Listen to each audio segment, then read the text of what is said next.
नमस्कार दोस्तों, आप सभी का लॉ सीखो के दैनिक समाचार विश्लेषण में चलिए आज के आर्टिकल्स देखते हैं। आज का जो हमारा पहला आर्टिकल है ये द हिंदू से लिया गया है। ये जो आर्टिकल है ये बात करता है एलपीजी गैस के बारे में कि कैसे हमारे यहाँ पर जो ईंधन यूज़ होता है, जो ईंधन इस्तेमाल किया जाता है, उसको हम कैसे साफ ईंधन की ओर मोड़ सकते हैं। जैसे उज्ज्वला जो योजना है ये इसी और एक कदम था कि हम जो घर में कुकिंग के लिए, जो खाना बनाने के लिए जो ईंधन यूज़ करते थे, ये या तो लकड़ियाँ होती थी या और दूसरे तरीके का ऐसा कोई ईंधन होता था जिससे पॉल्यूशन ज़्यादा होता था, जिससे प्रदूषण ज़्यादा होता था। उसी को देखते हुए यहाँ पर सरकार ने उज्ज्वला योजना चालू करी। सब्सिडाइज रेट पर एलपीजी जो सिलेंडर है वो देना स्टार्ट करा। जिन लोगों के पास में नहीं था वहाँ पर as a free of cost उन महिलाओं के तक पहुँचाया सिलेंडर को। लेकिन हाल ही में एलपीजी के बढ़ते दामों को देखकर बात यहाँ पर प्रश्न यही आ जाएगा कि क्या ये अफोर्डेबल है। तो इसी पर ये आर्टिकल बात करता है। उसके बाद में जो हमारा दूसरा आर्टिकल है ये डिजिटल हेल्थ कैसे इंडिया में आ सकता है, कि जो पूरा राष्ट्रीय डिजिटल हेल्थ मिशन है ये इंडिया में कैसे लागू हो सकता है उस पर बात करता है। उससे जुड़े हुए दूसरे आयामों के बारे में बात करता है जो काफ़ी क्लोजली इससे जुड़े हुए हैं। अंत में जैसे आपको पता है न्यूज़ इन फ्लैश होता है जिनमें हम उन समाचारों के बारे में चर्चा करते हैं जो कि हमारी परीक्षा के लिए महत्वपूर्ण है। तो चलिए आगे बढ़ने के पहले मैं आपको लॉ सीखो के प्रोजेक्ट मैवरिक के बारे में बताना चाहूँगा। ये क्लैट के लिए एक ऑलमोस्ट फ्री कोर्स है जो कि आपको 100 रुपये की राशि में मिल सकता है। तो अगर आप क्लैट की तैयारी कर रहे हैं या आपके जानने वालों में से कोई क्लैट की तैयारी कर रहा है तो आपके लिए ये कोर्स काफ़ी ज़्यादा मददगार हो सकता है। तो लॉ सीखो की वेबसाइट पर जाके आप इसका सिलेबस देख सकते हैं, इसका फ्री स्टडी मटेरियल भी डाउनलोड कर सकते हैं। तो चलिए आज का एमसीक्यू देखते हैं। वो यह है कि सिमलीपाल बायोस्फीयर रिजर्व ये निम्न में से किस राज्य में मौजूद है। आपका ऑप्शन ए है असम, ऑप्शन बी है अरुणाचल प्रदेश, ऑप्शन सी है उड़ीसा या ऑप्शन डी केरला। जो भी आपका उत्तर हो कमेंट बॉक्स में ज़रूर लिखिएगा। चलिए वर्णनात्मक प्रश्न पर आते हैं आज हम। वह यह है कि नेशनल डिजिटल हेल्थ मिशन, राष्ट्रीय डिजिटल स्वास्थ्य मिशन से आप क्या समझते हैं। साथ ही साथ आप ऐसे कौन से कदम सुझा सकते हैं जिससे ये जो कार्यक्रम है, ये जो मिशन है, ये ज़्यादा से ज़्यादा लोगों के फ़ायदे में आए, ये पब्लिक जो है जो जनता के ज़्यादा से ज़्यादा फ़ायदे में आए। आप आपका उत्तर 250 शब्दों में लिख सकते हैं। चलिए एलपीजी यूज़ के बारे में बात करते हैं। तो यहाँ पर ये देखने को मिला है कि पिछले एक साल में, लास्ट एक फाइनेंशियल ईयर में, एक वित्तीय वर्ष में एलपीजी के जो प्राइस है ये 50% तक बढ़ गए हैं। अब यहाँ पर इसका जो प्रभाव है ये पीएम उज्ज्वला योजना जो थी इस पर पड़ेगा, ऐसा राइटर ने यहाँ पर बताया है। तो provided LPG connection to 8 million poor household. तो यहाँ पर उज्ज्वला योजना के बारे में अगर हम जानें तो यहाँ पर जो ईंधन इस्तेमाल किया जाता था घरों में जो खाना बनाने के लिए होता है उसको, जैसे लकड़ी या दूसरा ऐसा ईंधन होता था जिससे प्रदूषण होता था, उसको रिप्लेस करके एलपीजी किया जाए। ये सरकार का यहाँ पर एक पूरा एम था कि हम यहाँ पर उज्ज्वला योजना के अंतर्गत ये करेंगे जिसमें महिलाओं को जो है वो गैस सिलेंडर बांटे गए।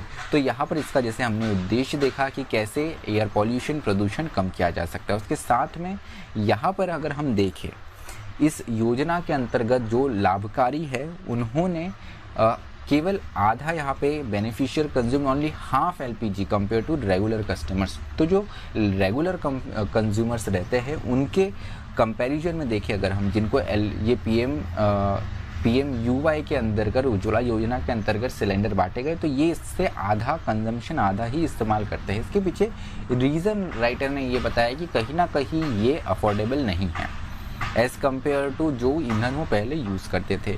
उसके अलावा जो रूरल कंज्यूमर्स हैं इनके पास में एक और साधन ये होता है कि वो बायोमास भी यहाँ पर यूज़ कर सकते हैं। तो बायोमास जो है ये भी एक स्रोत है ईंधन का, लेकिन अगर हम देखें तो इससे प्रदूषण होता है। PM 2.5 के स्तर का इससे प्रदूषण देखने को मिलता है। इसलिए भी सरकार का फोकस था कि बायोमास से भी शिफ्ट होकर जो लोग हैं वो LPG की तरफ बढ़ जाए।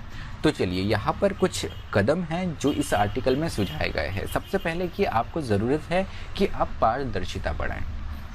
पारदर्शिता को देखते हुए आप अभी यहाँ पर ये सवाल उठाया है कि जो ग्लोबल मार्केट में, जो वैश्विक मार्केट में एलपीजी की प्राइस है, क्या उस स्तर पे हमारे देश में है?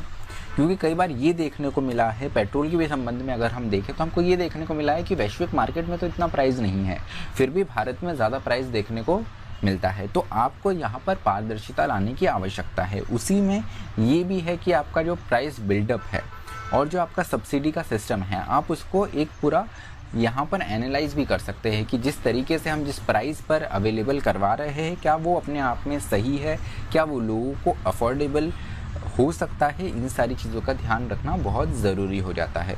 So for better targeting of subsidy provide household exhibiting low consumption और declining LPG consumption with greater subsidy. तो यहाँ पर एक सुझाव दिया है इस आर्टिकल में कि पहले तो आपको यहाँ पर ट्रेस करने की ज़रूरत है कि सब्सिडी, आप जिन लोगों को सब्सिडी दे रहे हैं, जैसे give it up your subsidy पूरा कार्यक्रम चलाया गया, अब उनके बाद में केवल सब्सिडी वही लोग यूज़ कर रहे हैं जो इसको चाहते हैं। तो यहाँ पर भी आप उसमें ये एनालिसिस कर सकते हैं कि किस हाउस होल्ड में जो है एलपीजी का कंजम्पशन कम हुआ है। अब उसके पीछे कहीं ना कहीं जो हमने दो कारण देखे, एक तो बायोमास यूज़ किया जा रहा है या एलपीजी जो है वो इतनी अफोर्डेबल नहीं उनको लग रही है। तो जहाँ पर जिन लोगों को ये अफोर्डेबिलिटी की समस्या हो रही है, वहाँ पर आप इनको ज़्यादा सब्सिडी दे सकते हैं। तो इस तरीके का कुछ आप अरेंजमेंट कर सकते हैं जिससे पब्लिक को ज़्यादा से ज़्यादा इसका फ़ायदा हो। तो अगर हम देखें भारत में रूरल एरिया में अगर हम देखें तो कम से कम 44.5% जो लोग हैं वो लकड़ियों या इसी तरीके के जो क्रॉप रेसिड्यू है, इस तरीके का इस्तेमाल करते हैं ईंधन के लिए। 48.3% जो लोग हैं वो एलपीजी पे डिपेंडेंट है। उसके अलावा जो गोबर के उपले और कंडे बने हुए रहते हैं उनका भी लोग इस्तेमाल करते हैं। तो ये अपने आप में काफ़ी सिंगल डिजिट परसेंट में इसका यूज़ है। वही अगर हम अर्बन एरिया में देखें तो यहाँ पे 86.6% जो लोग हैं वो एलपीजी का इस्तेमाल करते हैं। केवल 5.5-6% के आसपास है जो फायरवुड लकड़ियों का इस्तेमाल करते हैं। तो टोटल में अगर हम देखें तो हमारे देश में 61.4% जो है एलपीजी का इस्तेमाल किया जाता है, पर अभी भी करीब 31% जो लोग हैं वो फायरवुड और जो ट्रेडिशनल मीन्स हुआ करते थे ईंधन के, उनको इस्तेमाल करते हैं अपने खाना बनाने के लिए। तो ये कुछ महत्वपूर्ण यहाँ पर आंकड़े दिए हुए हैं। तो चलिए हेल्थ डेटा इंफ्रास्ट्रक्चर की बात करते हैं। तो जैसे 15 अगस्त 2020 को हमने जब हमारा हिंदी का डिस्कशन स्टार्ट किया था तो हमने ये आर्टिकल को काफ़ी अच्छे तरीके से हमने डिस्कशन करा था। तो उसमें हमने बताया था कि सरकार एक नया मिशन लाने वाली, एक नया कार्यक्रम लाने वाली है जिसका नाम है नेशनल डिजिटल हेल्थ मिशन। इसमें होगा ये कि आपको जो स्वास्थ्य सुविधाएं हैं वो घर बैठे ही मिल जाएंगी। अब वो घर बैठे कैसे मिलेंगी, उसका उत्तर है डिजिटल माध्यमों से। क्योंकि कोविड के इसके दौर में हमने देखा कि कैसे कॉन्टैक्ट लेस भी आपको सुविधाएं मिल सकती है। तो यहाँ पर इस चीज़ की भी बात की गई कि हमको जो हमारी स्वास्थ्य व्यवस्था है वो भी डिजिटल माध्यमों से मिलनी चाहिए। उसके साथ में होगा ये कि आपके रिकॉर्ड ऑन प्लेस होंगे, आपकी जो पेशेंट है उनका हिस्ट्री काफ़ी आसानी से मिल जाएगा। तो अगर वो एक सिटी से दूसरी सिटी भी मूव करते हैं तो काफ़ी आसानी से केवल उनका नाम या जो भी उनको कोड मिला होगा उससे सारा उनका मेडिकल हिस्ट्री निकल आएगा। तो ये काफ़ी हमारे जो स्वास्थ्य मिशन है हमारे देश में, अलग अलग स्वास्थ्य जो प्लानिंग की जाती है उसके लिए काफ़ी मददगार साबित हो सकता है। तो यहाँ पर बात की गई है कि पॉलिसी में क्या क्या ज़रूरत है। जब भी हम इस मिशन की बात करें तो एक नीति तो ज़रूर आएंगे। तो यहाँ पर जो नीति की बात करी है उसमें सबसे महत्वपूर्ण जो है यहाँ पे पब्लिक गुड, कि कैसे जनता का ज़्यादा से ज़्यादा यहाँ पे फ़ायदा हो। मतलब अगर आप हेल्थ इंफ्रास्ट्रक्चर ला रहे हैं तो उससे कई चीज़ें एड्रेस होने की आवश्यकता है। जैसे कुपोषण की समस्या है, तो कुपोषण की समस्या किन क्षेत्रों में आ रही है, वहाँ पर उनको किस तरीके का ट्रीटमेंट दिया जा रहा है, सरकार के द्वारा क्या मीन्स यूज़ करें। अगर हमारे पास में एक इंटीग्रेटेड सिस्टम होगा तो इससे काफ़ी ज़्यादा हमको यहाँ पर मदद मिल सकती है। उसके अलावा अगर जैसे वैक्सीनेशन अभी हो रहा है तो अगर सोचिए आपके पास में अगर पहले से ही यहाँ पर हमारे पास में ये मिशन आया रहता, डिजिटल कार्ड हेल्थ कार्ड लोगों के पास रहते तो पहले ही पता चल जाता है, जैसे 45 वर्ष से ऊपर कौन से व्यक्ति है जिनको कोई ना कोई बीमारी हो या जिनकी आयु ज़्यादा है और उन्हें और भी कुछ बीमारी है, तो हम प्रायोरिटी बेसिस पर उनको ट्रेस करके उन्हें जाके सबसे पहले वैक्सीनेट करेंगे। लेकिन अभी यहाँ पर हो ये रहा है कि लोगों को खुद वैक्सीनेशन के लिए जाना पड़ रहा है, कुछ लोगों को अभी भी इसकी जानकारी नहीं है। तो ऐसी समस्याएं जो है उनसे हम निदान भविष्य में पा सकते हैं। उसके अलावा potential tensions between public good and individual right must be examined. तो यहाँ पर ये चीज़ भी बड़ी महत्वपूर्ण है कि पब्लिक गुड तो हम देख रहे हैं, पर लेकिन हमको व्यक्तिगत जो अधिकार है उनका भी ध्यान रखने की यहाँ पर आवश्यकता है कि यहाँ पर डेटा इन्फ्रिंजमेंट नहीं हो, जो डेटा वो दे रहे हैं उसका गलत इस्तेमाल नहीं हो। क्योंकि जो स्वास्थ्य रिकॉर्ड रहते हैं, जो हेल्थ रिकॉर्ड रहते हैं, वो अपने आप में काफ़ी निजी एक किसी का भी व्यक्तिगत मुद्दा होता है। उसके अलावा डिजिटल आइडेंटिटी की जब भी हम बात करते हैं तो यहाँ पर राइटर ने बताया है कि इसे बैंकिंग, इंश्योरेंस, एजुकेशन और अलग अलग क्षेत्र है जिनसे हम जोड़ सकते हैं। लेकिन यहाँ पर हमें इस चीज़ का भी ध्यान रखने का ज़रूरत है कि इसका मिसयूज़ ना हो, क्योंकि जब आप डिजिटल माध्यमों को फुल फ्लेज्ड यूज़ करते हैं तो ज़रूर आप जब इनको अलग अलग सेक्टर से कनेक्ट करते हैं तो ये अपना और ज़्यादा पोटेंशियल दे सकते हैं। लेकिन उसके साथ में आपको ये भी देखना है कि इससे कोई नुकसान तो नहीं हो सकता है। अब जिन 3 बिंदुओं की हमने बात करी वहाँ पर ये महत्वपूर्ण है कि ये तभी मुमकिन है जब इसको हम धरातल पे काफ़ी अच्छे तरीके से लेकर आइए। तभी होगा तब हमारे पास में ऐसा आधारभूत डाटा होगा, हमारे पास में डेटा बैंक्स होंगे, हमारे पास में उतना डिजिटल इंफ्रास्ट्रक्चर होगा। उसके अलावा जो अंतिम बिंदु है वो ये है कि भारत में बहुत सी नीतियाँ आती है, बहुत से कानून आते हैं, लेकिन इम्प्लीमेंटेशन लेवल पे जब भी वो आता है, जब भी प्रोसेस सेट की जाती है तो वो इतनी इफ़ेक्टिव नहीं होती।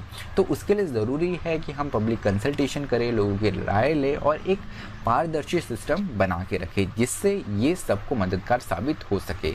तो यहाँ पर जो हेल्थ डेटा इंफ्रास्ट्रक्चर है ये कई रूप में मदद कर सकता है। जैसे हेल्थ मैनेजमेंट जो है उसमें ये बड़ी भूमिका निभा सकता है। उसके अलावा जब भी किसी रोग को डायग्नोसिस किया जाता है, उसका इलाज या उसकी पहचान की जाती है, उस वक्त भी ये इस्तेमाल किया जा सकता है। क्योंकि किसी भी व्यक्ति अगर डॉक्टर को अप्रोच करता है, उसके पास में डिजिटल हेल्थ कार्ड है उसका, तो उससे पता लग सकता है कि उसका हिस्ट्री क्या है। इससे जो हमारे डॉक्टर्स हैं इनको आसानी से मदद होती है कि किसी भी डिजिट को वो डिसीज़ को वो ट्रेस कर सकते हैं। उसके साथ में साथ उसकी हिस्ट्री के बेसिस पे वो पता लगा सकते हैं कि इनको कौन सी दवाइयाँ सूट होती है, कौन सी दवाइयाँ सूट नहीं होती है। उसके अलावा पब्लिक हेल्थ मॉनिटरिंग, जैसे हमारा जो नेशनल लेवल पे या स्टेट लेवल पे जो हेल्थ मिशन चल रहा है उसको हम आराम से मॉनिटर कर सकते हैं। उसके अलावा सोशो इकोनॉमिक स्टडी जो है वो भी, सामाजिक और आर्थिक जो स्टडीज़ है वो भी की जा सकती है। उसके अलावा एपिडेमियोलॉजी रिसर्च, इन मुद्दों पर भी काफ़ी ज़्यादा मदद मिल सकती है। जैसे महामारी है उनसे जुड़ी हुई जो स्टडीज़ रहती है उसमें उसके जुड़े हुए जो अनुसंधान रहते हैं उसमें भी ये काफ़ी ज़्यादा मदद कर सकता है। इसके अलावा make health care more organised, efficient and effective. तो यहाँ पर ज़रूरत है कि हमारा हेल्थ केयर सिस्टम जो है इसको हम और ऑर्गेनाइज करें, एफिशिएंट करें और उसे और प्रभावी बनाएं। तो चलिए, जो अगर हमारे पास में इंटीग्रेटेड डेटा इंफ्रास्ट्रक्चर आता है तो इससे मदद मिलेगी लोगों को, कम्युनिटीज़ को, हमारी जो शिक्षा व्यवस्था है, साथ ही साथ जो ट्रेनिंग डेटा है उस पर भी मदद मिलेंगी। उसके अलावा इनकम एंड वर्क डेटा जो है यहाँ पे मदद मिल सकती है। Benefit and social service data जो है इसको भी यहाँ पर मदद मिल सकती है। उसके अलावा पॉपुलेशन डेटा जो है इस पर भी हम लगातार अपडेटेड रह सकते हैं। हेल्थ डेटा की तो हमने चर्चा करी, उसके अलावा जो न्यायिक प्रणाली है उसमें भी हम इसको इंटीग्रेट कर सकते हैं। उसके अलावा हाउसिंग डेटा, किन लोगों को घरों की आवश्यकता है, किन के पास में पहले से है, इन मुद्दों पर भी हम ध्यान रख सकते हैं। उसके अलावा कोविड-19 में जो देश सबसे ज़्यादा प्रभावित हुए थे उनमें अगर पर 1000 पर्सन की कैपेसिटी के हिसाब से अगर हम देखें तो सबसे बुरी तरीके से भारत ही प्रभावित हुआ था। हमारे यहाँ पे 1000 की पॉपुलेशन पे केवल 0.7% बेड है, मतलब 1000 की जनसंख्या पे आपके पास में कंप्लीट एक बेड भी नहीं है। उसके अलावा फिजिशियंस, डॉक्टर की संख्या देखें तो ये भी 0.8 है, मतलब 1000 की जनसंख्या पे आपके पास में एक डॉक्टर भी कंप्लीट नहीं है। तो चलिए न्यूज़ इन फ्लैश की ओर बढ़ते हैं। तो आज है अंतर्राष्ट्रीय महिला दिवस। सभी को अंतर्राष्ट्रीय महिला दिवस की हार्दिक शुभकामनाएं। तो ये जो अंतर्राष्ट्रीय महिला दिवस है हर वर्ष 8 मार्च को बनाया जाता है।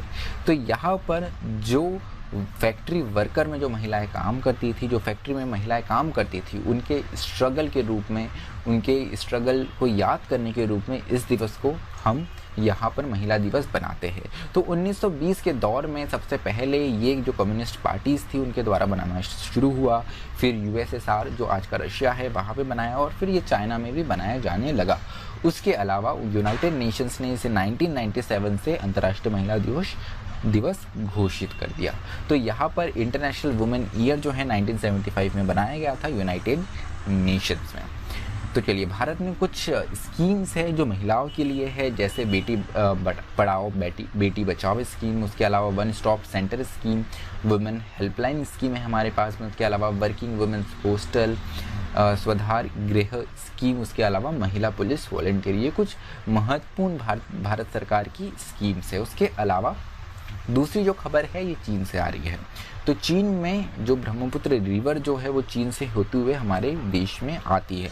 तो इस पर फर्स्ट डाउन स्ट्रीम डैम बनाने की यहाँ पे चीन ने अप्रूवल दे दिया है। तो ये चीन का 5 ईयर प्लान जो है 2021 से 25 के बीच में होने वाला है, उस बीच ये डैम बनाया जाएगा। तो यहाँ पर जो जिसे हम ब्रह्मपुत्र रिवर कहते हैं उसे चाइना में यारलुंग ज़ेंगबो रिवर कहा जाता है। तो इस रिवर पे ये डैम पहला डैम बनने वाला है। तो यहाँ पर जो डैम बनेगा इसका हाइड्रो पावर ये एक हाइड्रो पावर बेस होगा जिसके से इलेक्ट्रिसिटी जनरेट की जा सकेंगी। उसके अलावा कोस्टल न्यूक्लियर पावर प्लांट जो है उसकी भी बात कही गई है। उसके अलावा पावर ट्रांसमिशन चैनल्स भी यहाँ पर बनाए जाएंगे।